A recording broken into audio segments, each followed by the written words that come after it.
In today's episode, I'm going to give you some really practical tips to deal with retail therapy and the guilt that can come as an after effect of it. So let's get into it. Retail therapy. We've all been guilty of it, right? And I don't know about you, but I've noticed that I tend to be most heavily into retail therapy at times when it's the last thing I should be doing, either because it's financially really not a good time for me to be spending money on extra clothes or so on, or maybe it's actually something else I should be focusing on because there's actually something else going on and the retail therapy is just a distraction.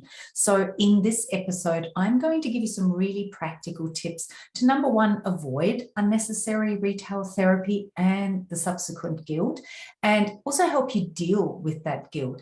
And I'm also going to give you some really practical tips, like when it actually comes to, making those purchase decisions, how do you make sure that it's not just an impulse retail therapy kind of situation, but you do actually want and need, and it should be okay for you to have that thing, right? So I'm going to give you some really practical tips to help with all of that. And just on a personal note, I know that for me, the time I was the absolute worst at this, where I was just spending money, going shopping, buying clothes I didn't need, just kind of distracting myself, was actually when I was at my least happy, when I was at my least fulfilled. And I really was using it as an escape mechanism. And, that's a big factor in why the guilt comes in afterwards, because the retail therapy, it's exactly that. We're using it as therapy, but it's not really therapy. It doesn't actually work. And that's why we then feel the guilt, and then we beat ourselves up and we feel even worse about ourselves, right? So we want to avoid doing all of that. So let me get straight into giving you some really practical tips to help avoid you getting into that pickle in the first place, and also how to ensure that when you do shop, you do it in a really healthy way that helps you feel empowered and good about your choices. Okay, tip number one, want versus need. When you go to buy something, ask yourself, do I just want this, or do I actually need this? And often we say, I need this, I really need this. But what we're actually expressing is that we really want it. And if you do just want it, it's okay for you to want things. But the next question to then ask is, why do I want it? And that can be extremely illuminating. Why do I want it? And then the next question you want to ask yourself is, what do I really want? What am I actually missing? What is it I'm looking for? Am I looking for validation? Am I looking to feel more sexy? Am I looking to feel more desirable? Am I looking to feel rewarded? Am I looking to feel worthy? What am I actually looking for? What am I actually wanting that I think this thing I'm about to buy is going to give me?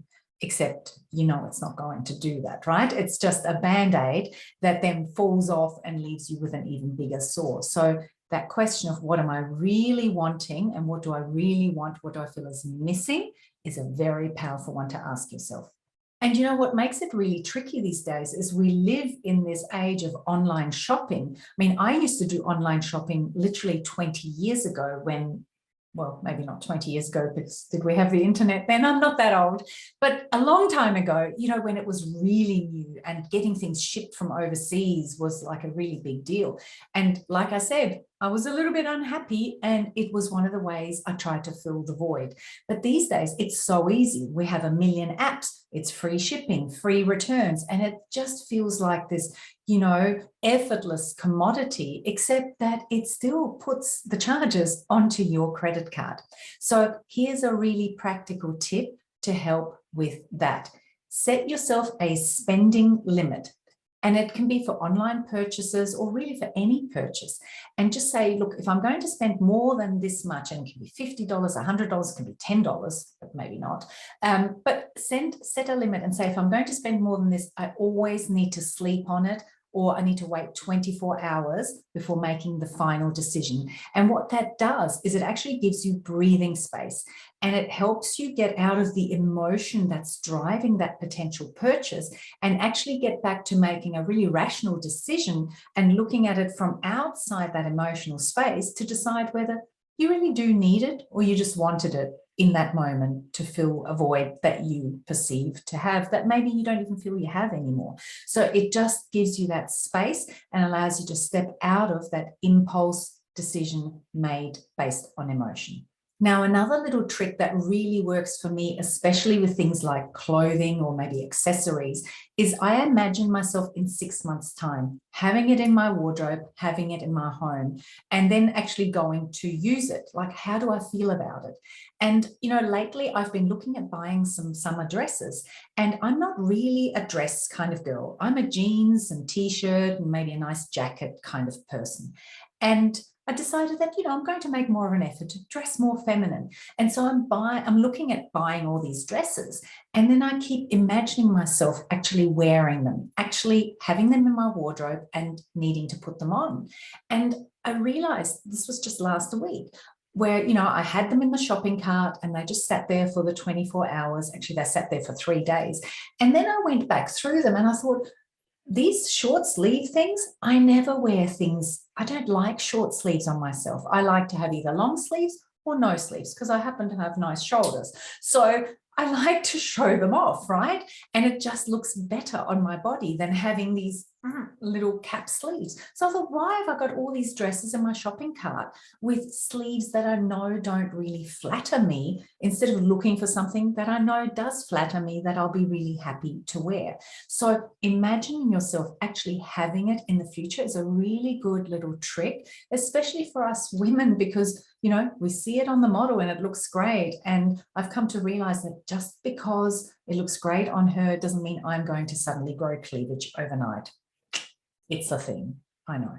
And last but not least, a really, really practical tip is, if you're not 100% sure, if you're still in the early stages where you're not sure if you can trust yourself still to have made the right decision, make sure you can return the thing without it costing you shipping charges and so on.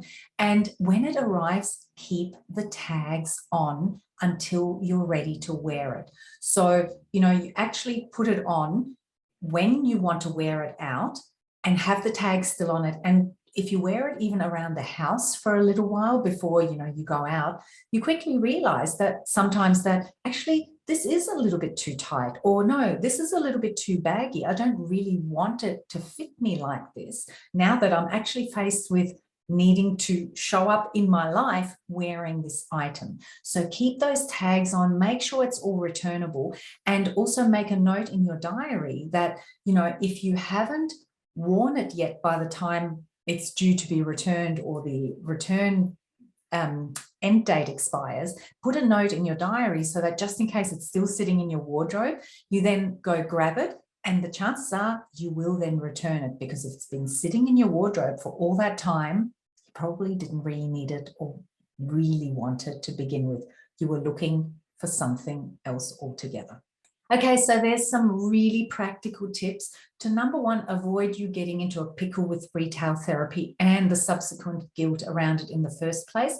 And number two, to actually make some really good empowering decisions. So I'd love you to let me know in the comments below, which of those tips do you already practice and which one is like, ooh, I'm taking that on board. Let me know in the comments below. And also, if you've got some really great tips on avoiding retail therapy for the sake of retail therapy and avoiding the guilt around it, or any other really cool, smart little online shopping tips and tricks, please share them with us below. Let's make it a cool little resource for all of us who love to shop, who love to buy nice things, but who want to do it from a place of empowerment and actually getting what we need in a really sensible way that makes us feel good about ourselves. Now, a really good way to actually organize your money so that it's prepared and set up for you to do the amount of fun shopping, including clothes shopping, that is appropriate for you and your money goals. You want to start setting up your banking to match. And I actually have a free workshop if you haven't done that yet. It's called Organize and Tidy Your Banking, and you can find the link to that in the description below this episode. And last but not least, there's a couple, no, on this side, there's a couple more videos that you might like to watch next that you can click on, which will pop up here in just a second. And please give me a thumbs up, subscribe to my channel, let me know what else you'd like to talk about, what questions do you have, and I will see you in the next episode. Bye for now.